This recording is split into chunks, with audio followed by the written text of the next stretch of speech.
Start letting people in, and then I'll turn it over to you. Okay.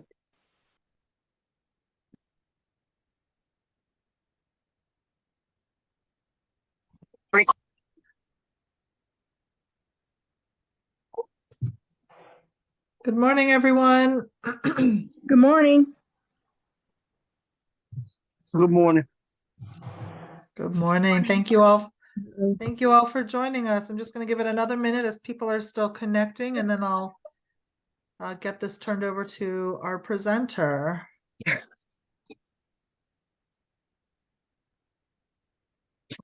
Right. All right. Well, thank you guys so much for joining us today for this Lunch and Learn. And I'm excited to introduce Darren from Centurion Wealth, who's going to be presenting today. And so Darren's going to give you guys some great information, and then also have like a question and answer session where you can ask him any questions that you may have. So Darren, I'm going to go ahead and turn it over to you. Thank you so much for joining us today. All right. Thank you, Nina. Good morning, FYI. Thank you for having me today. I am definitely recognizing some names from the last time we got together. So thank you for joining us. Hey, it's Thursday, it's 11:30. You could be doing a million things in the world right now, but you're spending it with me. So thank you for joining. For today's call, I do have some timely things I want to share with you all. It's a year end. We have year-end planning. Tax efficiency is very important. Getting those deductions on your taxes, different financial planning things that you may have heard about, but you're not necessarily thinking of. Want to bring that to the front of your mind. I don't want to spend a lot of time on this. We are going to cover that. Instead, my main focus, you probably read articles, you watch CNBC, you're probably thinking of your own finances. So any questions you have, we have a Ask an Advisor Anything segment after this. Any questions, topics, concerns, what is on your mind? Send me a private message. I'll be sure to, or private chat message rather, send that over to me. I'll be sure to get those answered as we go through this. What I'm going to do here is I'm going to share my screen. For a lot of our clients right now, what we are doing is we're going through year-end planning. So what does that involve? I'm going to give you an example of a client. So I'm going to share my screen here and kind of walk you through some of the different ideas that we're talking about for year-end planning.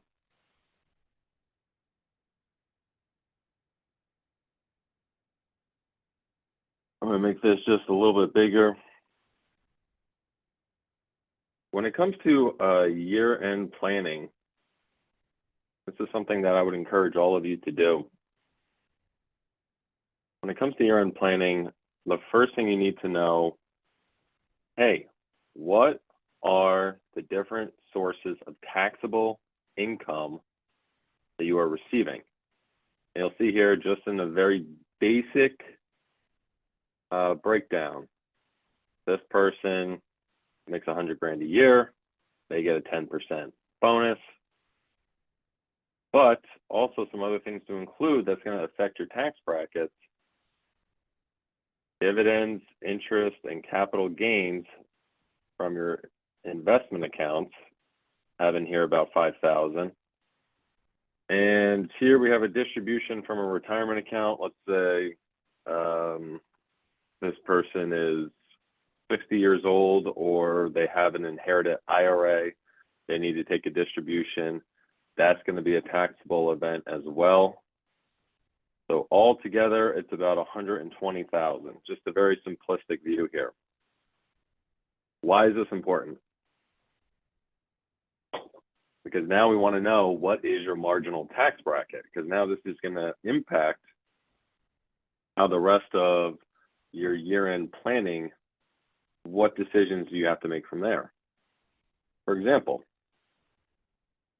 just knowing that the 22% tax bracket, you are married filing jointly. The 22% tax bracket starts at about $90,000 in income, a little bit less than that. you'd say, well, this person is at 120,000, so they're clearly in the 22% bracket. This is why knowing your tax brackets are very important. If you can get below this 89,000 figure, your marginal bracket is going to be 12%. That is a 10% savings. So how do we get you below the 22% bracket? Just doing, again, just a very simplistic example here, but let's say for tax purposes for today, you're married filing jointly, and you take the standard deduction. For 2023, you'll see that here, that's about $27,700. And because you're taking the standard deduction, you're not really doing any charitable contributions.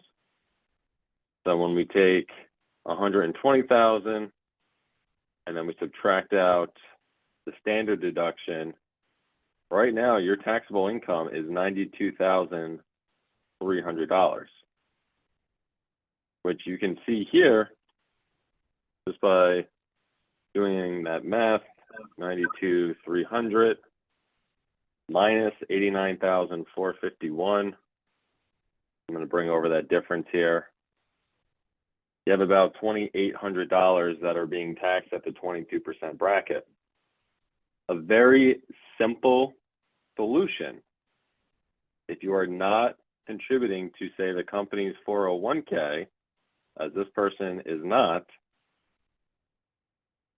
if you start contributing, say, $3,000, this person will avoid the 22% tax bracket altogether and stay in the 12% bracket. The goal then, down the road, is that when you hit retirement and you're taking that money out of your 401k, it's getting taxed at a lower bracket. So you're bypassing paying taxes on that $3,000 at 22%, and hopefully when that money comes out is getting taxed at 12%. That's what I like to call tax manipulation right there. We are all American. We do not want to pay more in taxes than we have to. So in this example, my recommendation to this person, I would say, hey, if it is possible from a cash flow perspective, start contributing to your company's 401k, keep your marginal bracket at 12%, avoid the 22% bracket. Again, very simple example, but definitely an exercise I would recommend. If you work with a financial advisor, you should be having these calls with your person, or even your CPA. If you have a CPA, they can help you out with that. With a little bit of knowledge of the tax code, you'll be able to do that as well.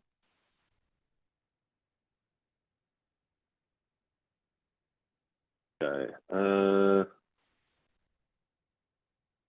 The next thing I'm going to bring up here, also year end, you're probably starting to get different notices.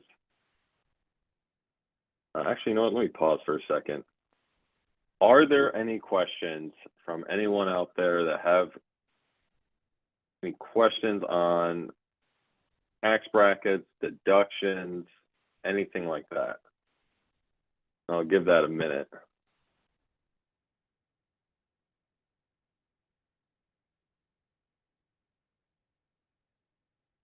All right, it looks like a resounding no across the board. So we all know taxes. Perfect. So let's move on. Charitable contributions. Oh, actually, we do have a question here. Darren, can you contribute to the 401k in a lump sum? You can. That's a great question. It's going to be a little trickier because generally 401k contributions are linked to a percentage of your salary with each paycheck. If you talk to your HR person, you can do it most likely. You'd have to talk to your HR person about the best way to structure that, so that, let's say you wanted to get $5,000 for the month of December into your 401k. talking to your HR person, saying, hey, how can I get that money in the 401k before year end? I would talk to your HR person about that. But yes, it is possible.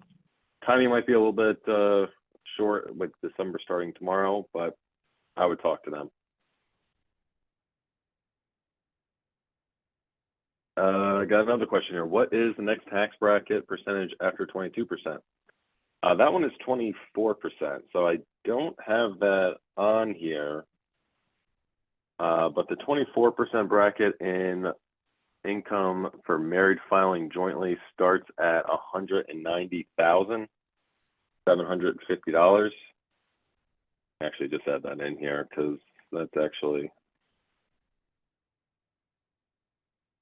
going to be applicable to a lot of people.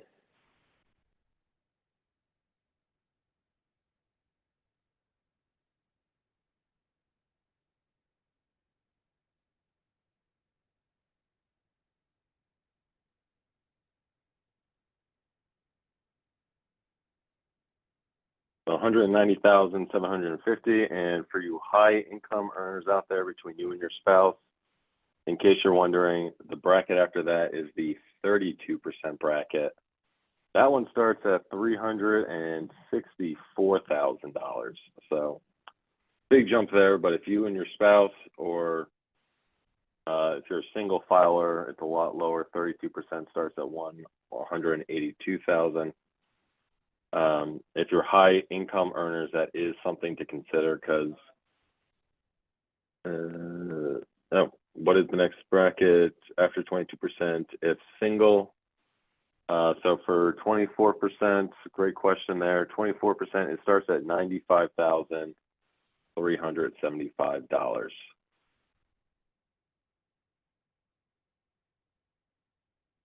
Okay, I was also going to ask about single filers. Yep. Okay. All right, let's add that in here because I can see this is all right, so for 22% for single filers, that begins at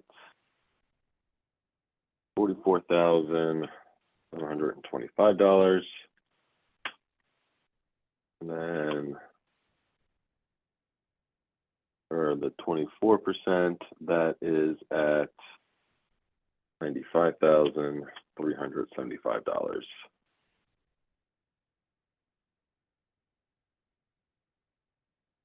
Okay, got some good questions there.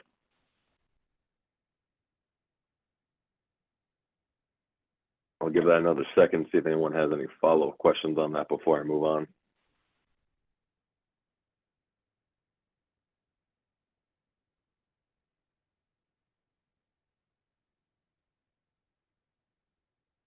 Okay, looks like we are good.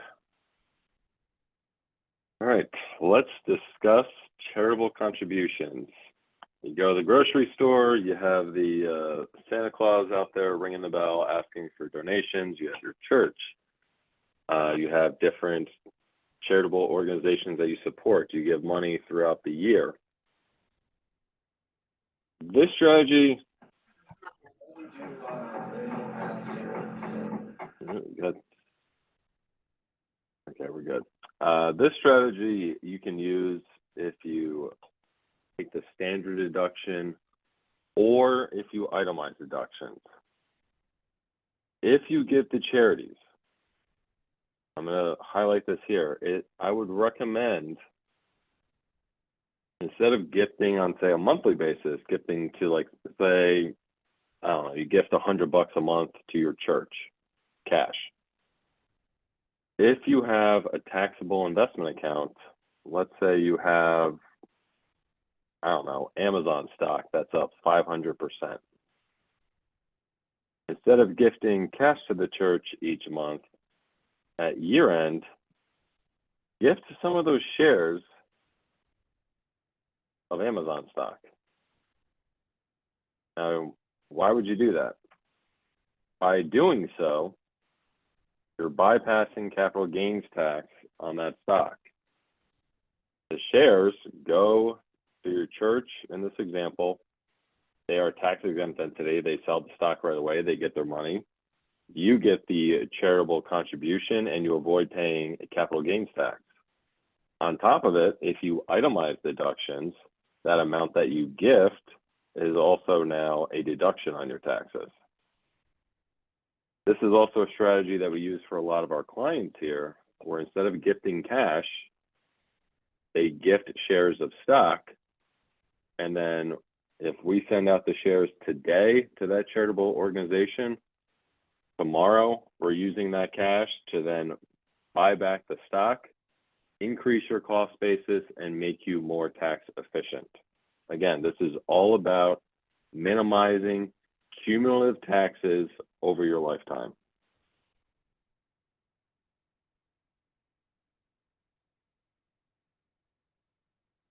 Any questions on charitable contributions?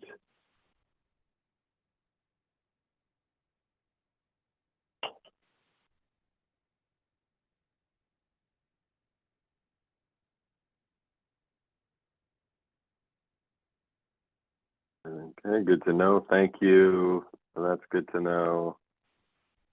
Thank you, Darren. Very insightful. Yep.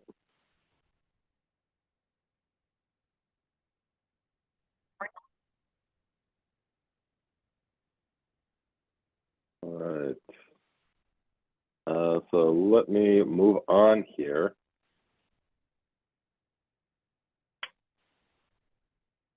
Again, this will apply for taxable investment accounts. So that would be an individual account, trust account, joint account that you may have. In this example, let's say throughout the year, you sold different stocks, different funds, and you have about a $5,000 realized gain loss. This is going to be an issue because here, your short-term gains are going to be taxed at your ordinary income rates. So this goes back to why getting into the 12% bracket for this person. Scroll back up. That's why for this person, getting into the 12% bracket is so important. Because in this example, this $3,000 short-term gain is going to be taxed at 12%, or if he or she does not get into the 12% bracket, this $3,000 is going to be taxed at 22%. That's a 10% difference. In this example, that's an extra $300 you're paying the government that you don't necessarily need to. Long-term gains, they get taxed at, I should actually make that note here.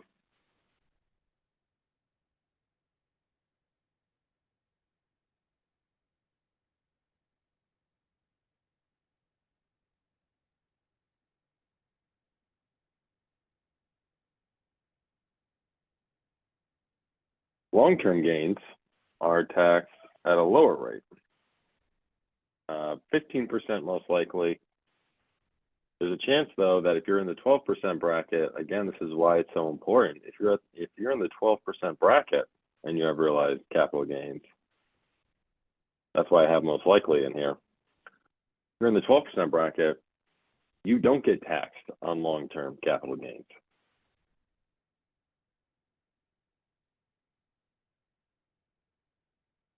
Just want to take a moment for that to sink in. This all goes back to knowing your tax bracket, your marginal tax bracket. Why it is so important is because it essentially affects your charitable contributions, it affects your 401k contributions, it affects your realized gain loss throughout the year.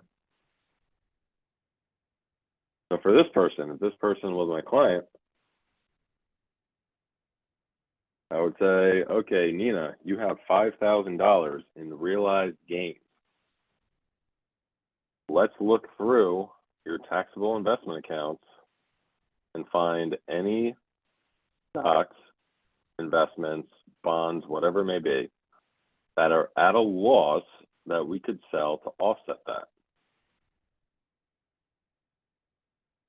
ideally, and this is also now something I would consider for everyone here, if you have an investment account, joint account, trust account, all those accounts, if you could, instead of trying to get this to zero, I would actually target a net $3,000 loss, because that is the maximum amount you can take as a deduction on your taxes. So your goal, for those of you that have those taxable investment accounts, your goal at the end of the year should be to have a $3,000 net loss.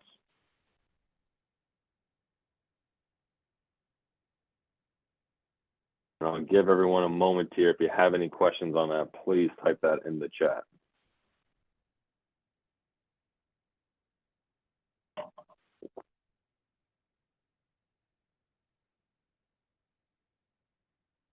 Let's see here. We got a question. What would a money market account be considered investment? No, because you're gonna buy that at par. You're gonna sell that at par. The interest, that's going to be taxable. But with the money market funds, you're going to be buying and selling that essentially at the same price. So there wouldn't be any tax implications with buying and selling, just on the interest.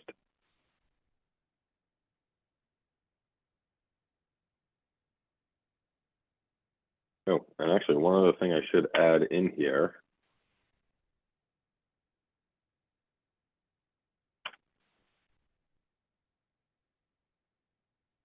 If you sell a fund at a loss and you want to buy back that stock, you need to wait. The rule says you have to wait at least 30 days. I tell people 31 days just to be safe. Buy it back in 31 days. That way you get to keep the loss and you can buy back the fund. If you buy it, say, back after 2 weeks, that is called a wash sale. And your financial institution, whoever you use, Fidelity, Schwab, Morgan Stanley, whoever it is, they'll come back to you and say, nope, you sold this at a loss. You bought it back before 30 days. You are not allowed to take this loss. And they will have that document on the 1099 they send you.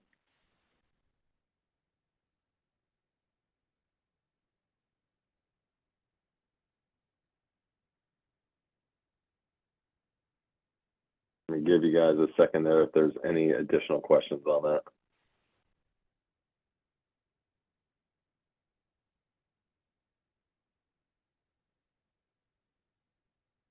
All right, I think we are good. Here's an important one. Definitely something I would look at that is not talked about as much as I think it should be. I feel it's finally starting to gain traction, but this is something I would consider for just about anyone. Spelled the word eligible wrong. If you contribute to a high deductible healthcare plan, so if your deductible is $1,500 for yourself, or if you're part of a family plan and your deductible is $3,000 or more, you can contribute to a health savings account either $3,850 or $7,700. If you're 55 or older, you can contribute an additional $1,000. Why is that important? Health savings accounts, I do want to stress the importance of this, health savings accounts, they are the only accounts that have triple tax benefits. They are a tax deduction when you file your taxes. You can invest the funds, unlike an FSA, a flexible spending account. You can actually invest the funds. So now you have tax deferred growth. And when you take the money out, you have tax-free withdrawals.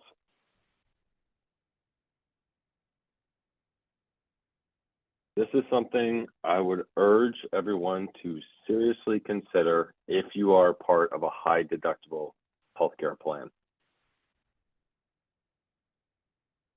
what we see from our clients, there's two different strategies. One, people put in the money, let's say $38.50. Nina with a nice reminder there to everyone. A reminder to everyone that 2 of the 3 health plans that FYI offers are HSA compatible. There we go. So if you're one of those, if you're part of 2 of those 3 healthcare plans, you should definitely, I would strongly urge you to consider contributing to a health savings account and maxing that out. Throughout the year, we see 2 different strategies play out. The first one, our clients will put in the money, and then they have healthcare expenses throughout the year. They go to CVS, they buy different prescriptions. They go to Costco, buy contact lenses. Those are all considered healthcare expenses. They reimburse themselves. Boom, no problem. The other part of it, and this is a little more advanced. So I really want to make sure, if I'm losing you on the statement, please send me a message on this. The other part of it is we have clients, and I do this for myself. I max out my health savings account every year. Any healthcare expenditures I have, I just pay out of pocket. I do not touch the health savings account. My health savings account, I also invest through different investments. And I let that money grow and compound over time, because remember, I'm getting that tax deferred growth. Here's the important thing. Let's say it's 20 years down the road. There is nothing in the tax code.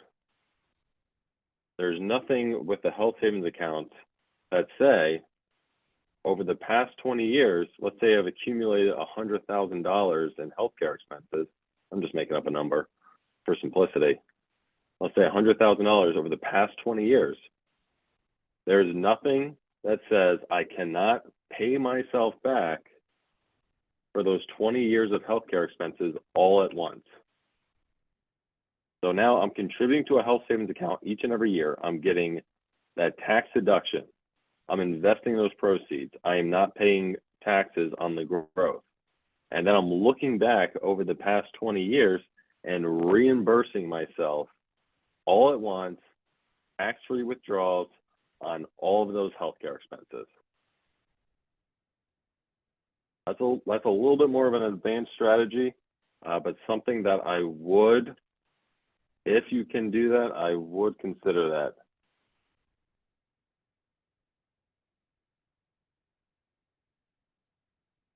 Okay, let's see what we got here.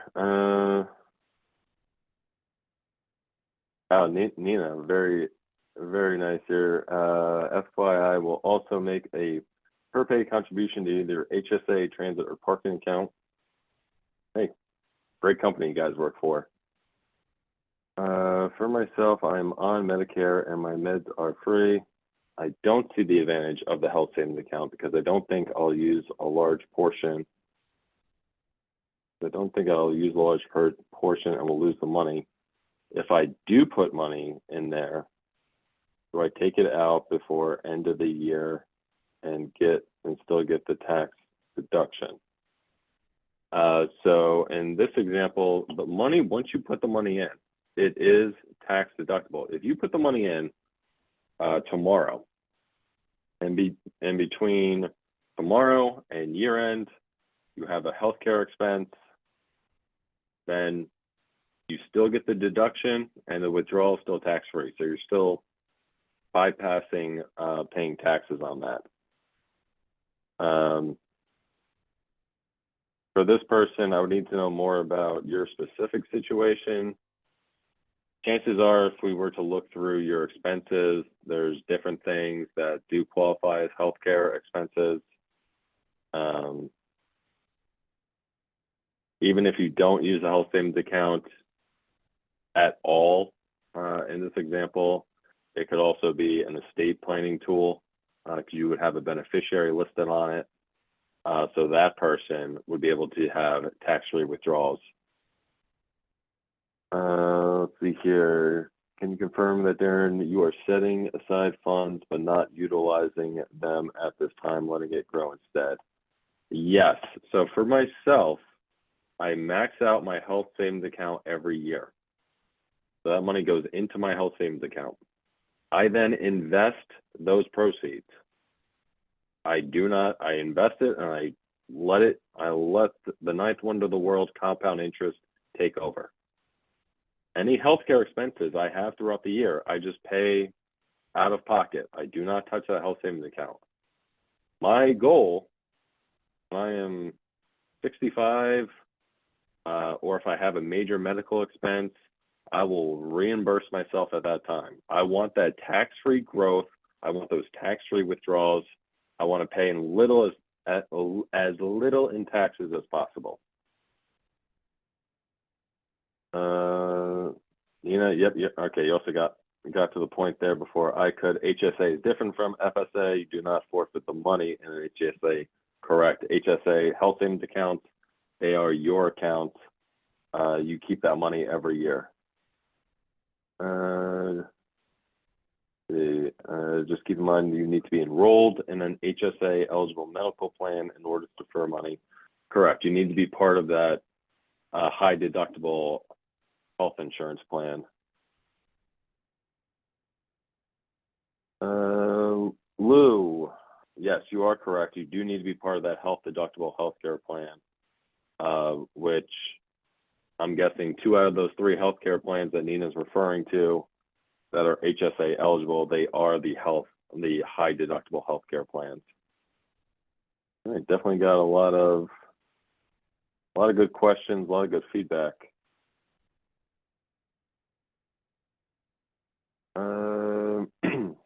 Darren, once you are 65 or older, can you use the funds in your HSA for non-medical expenses?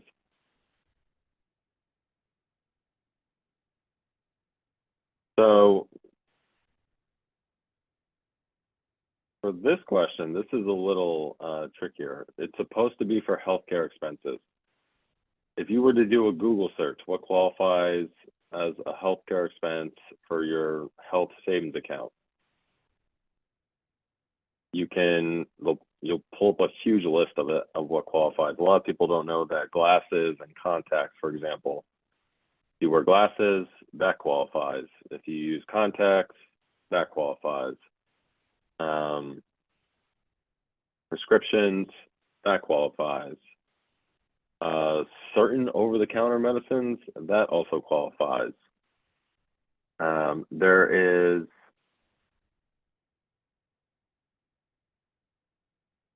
that's what our benefit advisors have told us. You can use it for non-medical expenses. I would double check with the benefit advisors on that, because if you're just taking the money out willy-nilly,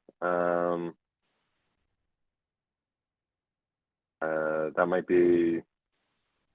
I would just double check that. But again, if you have healthcare expenditures, you're being contributing to the account for years, and you're paying yourself back all at once over those years accumulated. There's a lot of ways to get that money out without incurring any penalty and without getting in trouble from the government. A lot of good questions, a lot of good insights into this. Any additional questions, comments, concerns on health savings accounts before I move on?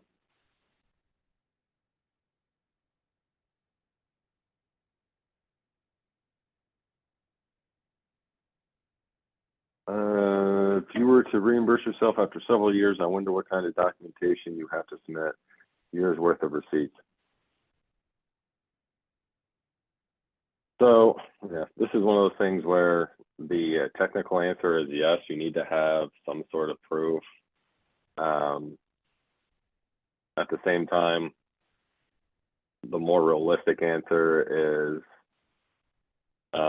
one, let's say you have $100,000 in a health savings account and you distribute it all at once to yourself after 20 years of contributing to it, and the IRS, let's say for whatever reason they have nothing better to do than to go after you and say, hey, let me audit you on this. One, I don't think that's going to happen. They have much bigger fish to fry. But two, let's say it does happen. If you say, hey, I've had healthcare expenditures over the years, over the past 20 years, I'm just paying myself back all at once. That should easily do it. Just going through being able to put together some paper trail of that wouldn't be too hard. Because we all go to CVS. We all have healthcare expenditures throughout the year, every year, paying yourself back. I really don't see the IRS coming after you for that.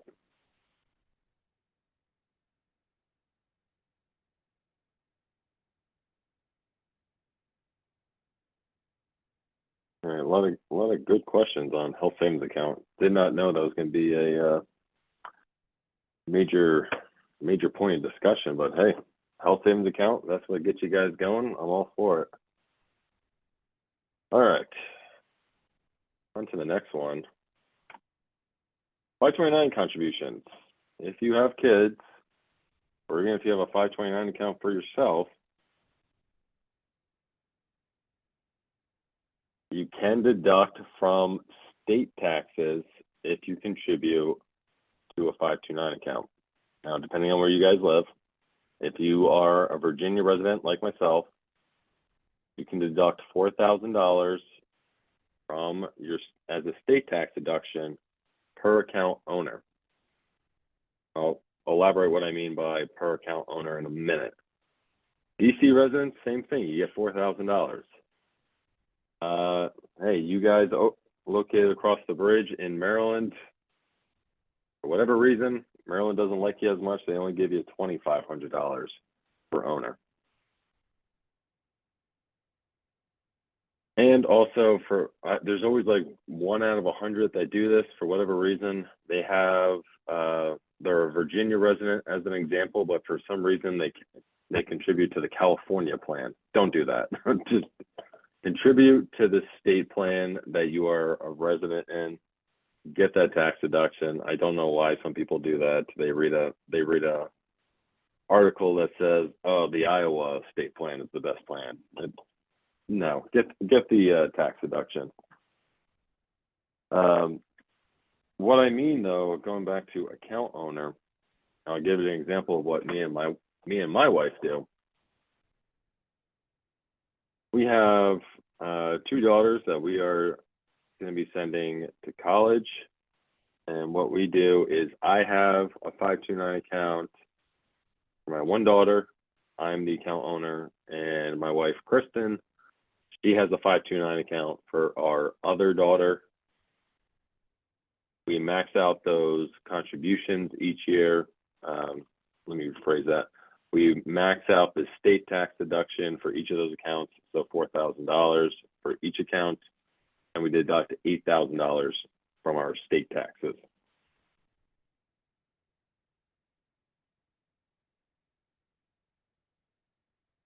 Now, if we wanted to go, now this is if you have the cash flow for it, or if you really want to save to the 529 account, because we have 2 children, we could each open up 2 529 accounts, one for each daughter. So I would have one for my older daughter in my name. I would have one for my younger daughter.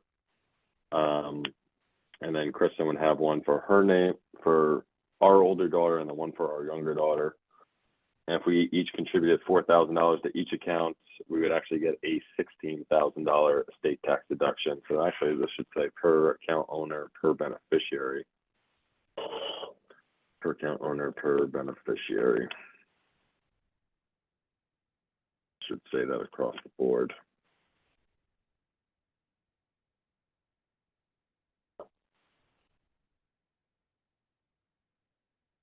Any questions on 529 accounts, college savings accounts?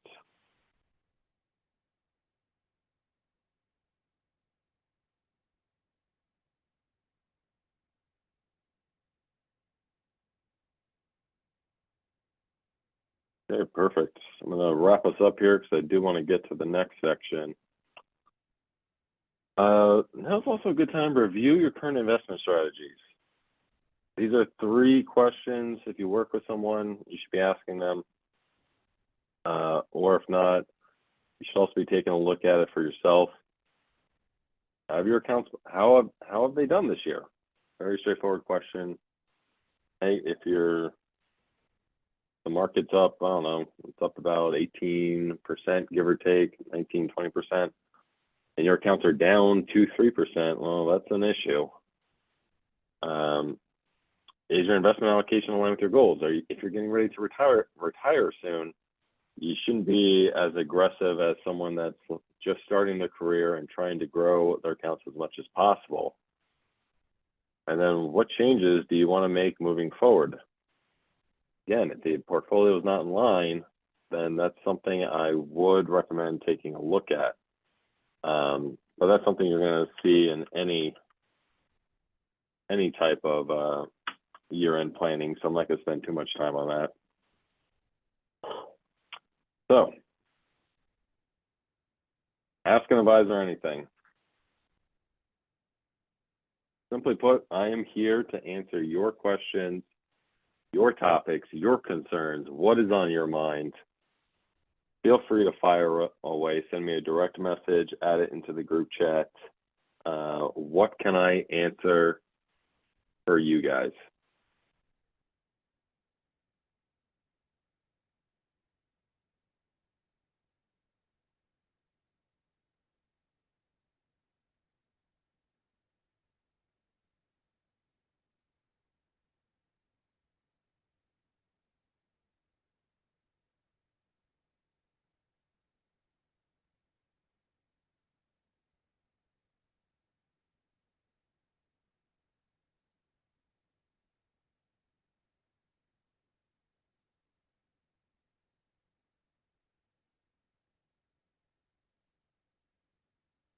Okay, I guess we might be all good here.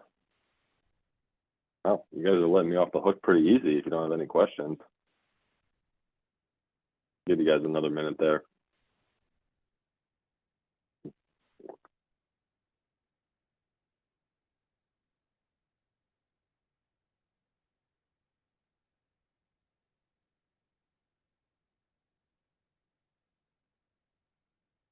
On TSP accounts, the money is in the G fund. What is a better option to move money to gain while in retirement?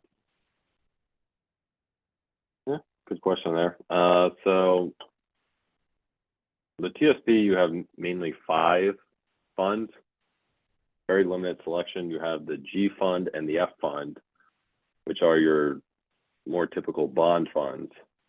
And then you have the investments. You have the C fund, which is your traditional S&P 500. You have the I fund, which is your international index. And then you have the S fund, which is your small cap. I would need to know more about your situation to give a more specific recommendation. But if you're looking for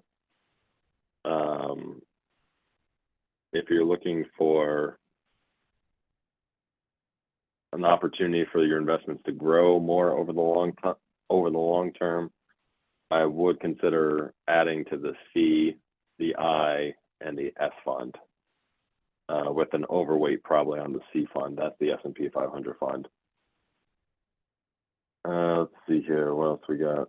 Darren, is that a Celsius you are drinking? Yes, actually, believe it or not, that is. That is Celsius Peach Vibe. Not bad. I prefer peach mango green tea. That's my go-to. But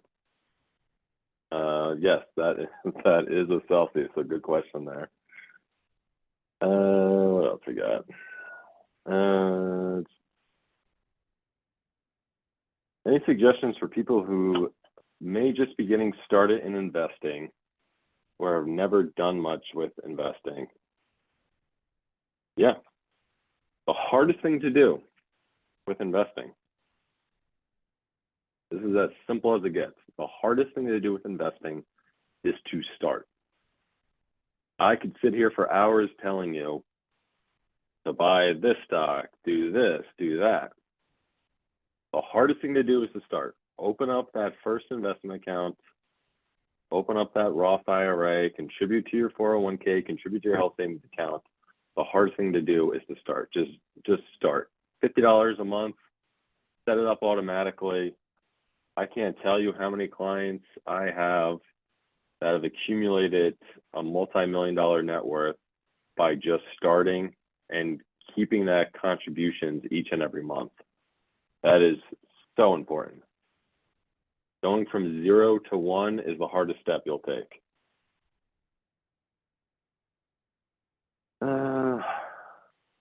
Any suggestions or guidance for former federal retirees? Yep. So that is a loaded question right there. And as you can imagine, being in this area, we have a lot of current and also former government employees. Any suggestions or guidance? Each person is going to be different. You have the TSP. If you're retired from the government and you have the TSP, nothing against the TSP. I'm just not a big fan of just having 5 funds to choose from. I rather have the money in an IRA account where I would have control over that, over the selections of the different investments. I would want to have much more investment options available to me as opposed to 5 funds. Also for federal retirees, I know you also have the FERS pension. If you're on the old system, you would have the CSRS. That's plus also FEGLI, the federal employee government life insurance. There'd be a whole lot to cover there. That's a much bigger conversation that also is going to change from person to person. If you're a former federal employee and you have questions on that, I would reach out to me directly on that, because that's going to be a big question. Seeing tons of advertisements about Think Advisors. Can you please briefly explain pros, cons, differences of fiduciary advisors? I love this question. Shout out to Joanna on this one. So fiduciary advisors, that's like the new buzzword. Everyone that is a financial advisor says they are a fiduciary.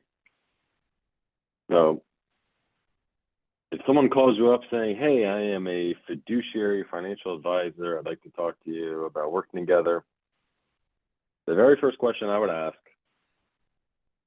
is, are you a CFP? I'm going to write that down here because this is important.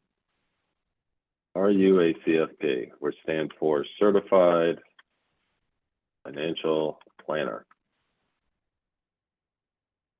If they say they are not, the chances of them being a true financial fiduciary are greatly decreased. In fact, honestly, if they're not a CFP, I would urge you to look elsewhere. From there, there's some other questions I would ask. You can actually go to, let's actually type that out as well. So what did I just do?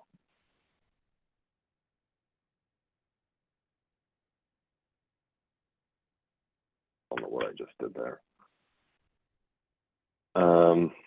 One thing you should do if you're considering someone to work with, go to a broker check. That's provided by, that's a FINRA website. You can essentially look up that person, see if they have any complaints against them, see their employment history, how many years they've been in the industry. I would definitely take a look at that person. And then lastly, I would also ask, how are you compensated? Do they charge, are they fee-based? Do they do commissions? Do they do both? If they do commissions, the chances of them being a financial fiduciary are also greatly decreased.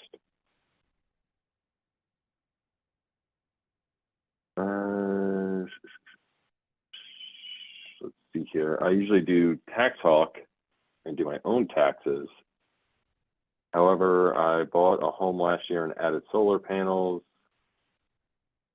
Do you recommend using a professional tax preparer this year? So for this one, well, it kind of depends on what state you're in, because different states have different tax credits available for adding solar panels. If you bought a home last year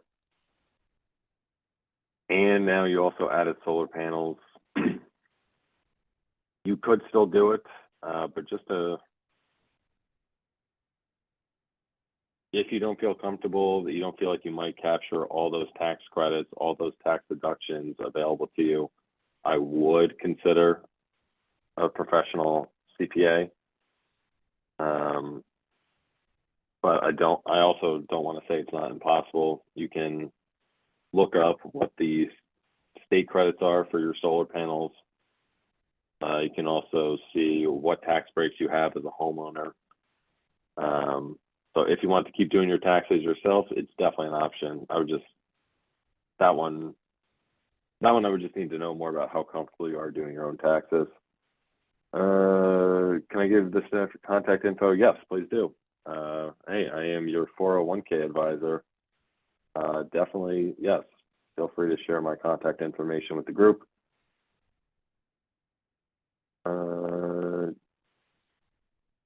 Carol, I'm not quite sure what you're asking me here. Yes to gain while in retirement and be safe. What is a basic to start? Oh, I think you're going back to the TSP question. Okay, so you're looking to get some additional rate of return on your TSP account. And then you're asking me, if I understand this, which fund would I look at? So the word safe, anytime you get away from the G or the F fund, and granted they have their own risks, but once you get away from the G or the F fund, the risk, especially in the short term, is definitely going to be increased. Not knowing your specific situation, not knowing who you are as an investor, I would say I would lean towards the C fund. That's the one that tracks the S&P 500. It's going to be the least risky of the three investment funds. Could be the least volatile of the three investment funds, but please know there are risks with investing in the C fund, especially short term.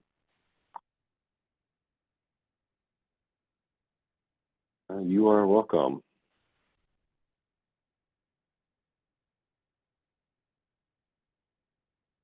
All right.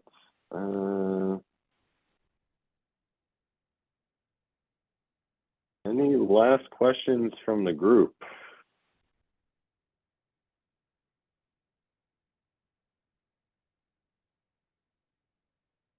What is a good stock to open with?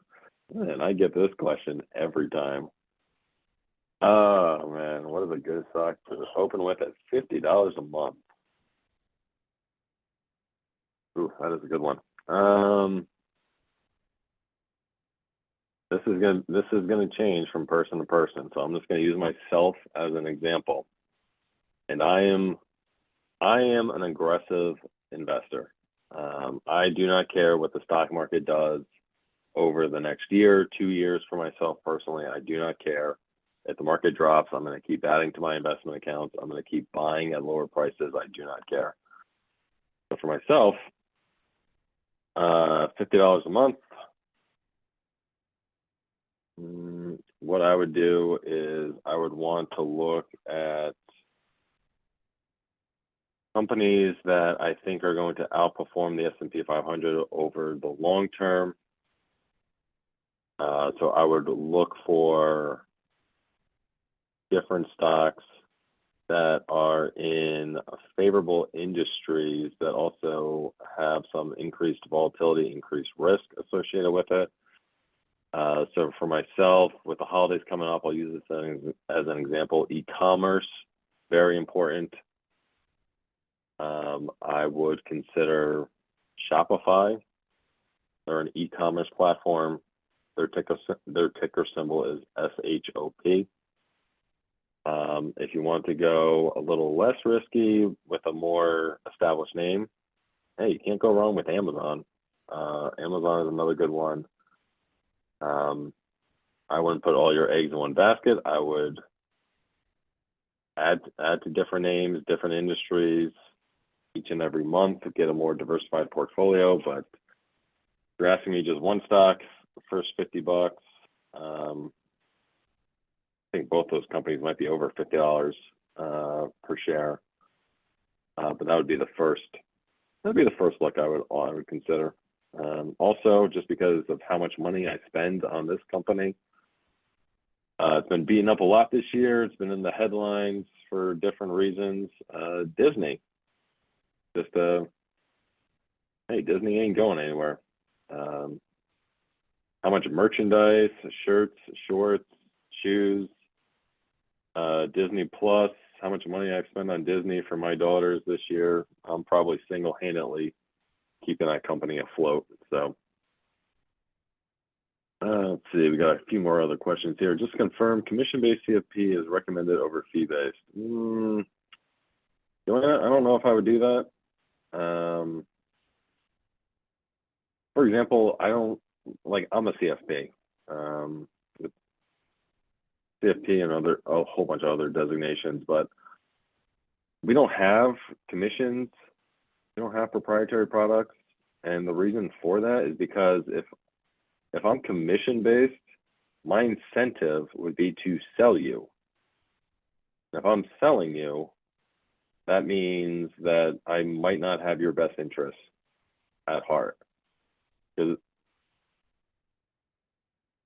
it puts us on opposite ends of the table. So if you're talking to a commission-based CFP, maybe someone that works for a company that has the word mutual or life in it, I would probably look elsewhere. I hope that helps, Joanna. And how do you feel about Coinbase? I'm not sure if you mean Coinbase the stock or Coinbase the platform for buying crypto. For the stock, I have no real. Oh, yep, the crypto. Like I was gonna say, the stock, I have no real strong feelings for or against. Crypto, I understand it's part of our industry. I understand it's part of our evolution of money. I'll be honest, I've tried researching this, trying to understand it. I personally don't, and if I don't understand it, I'm not going to buy it for myself, and I'm not going to recommend it. If you want to have a Coinbase account, buy different cryptos, I would just urge you to make sure that's not too much of your overall net worth. I probably wouldn't go more than 10% of your net worth. I hope that helps.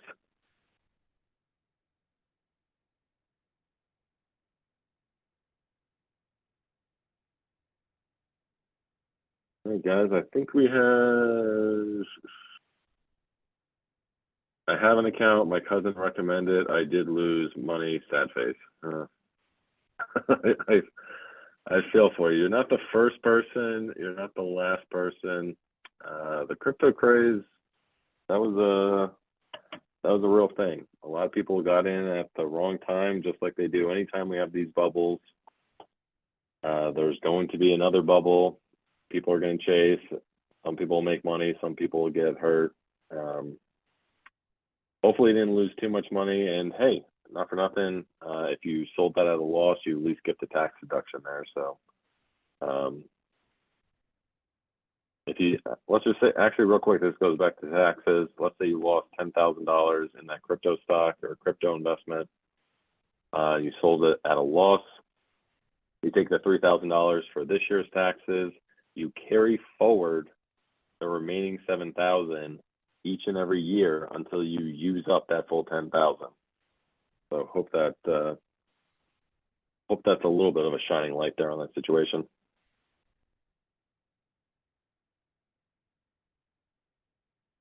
All right, guys, I think we have everything. Been listening to me babble for an hour, so if you're still paying attention and not doing work in the background, thank you. If you are doing work in the background, hey, or eating lunch, I don't blame you. I guess I'll toss it back over to Nina to wrap us up, and you guys have a great rest of your Thursday and Friday. Great. Thank you so much, Darren. Appreciate your time and all the great insights. For everyone who's participating, we did record this, so we'll get this posted on my FYI, and I'll also send a follow-up with Darren's contact information. So if you have follow-up questions or you want to connect with him on anything he discussed today, you'll be able to do that. But thank you all for joining. And again, Darren, thank you so much for your time. Appreciate it. This was great. Yep. Have a great day, guys. Thank you, everyone.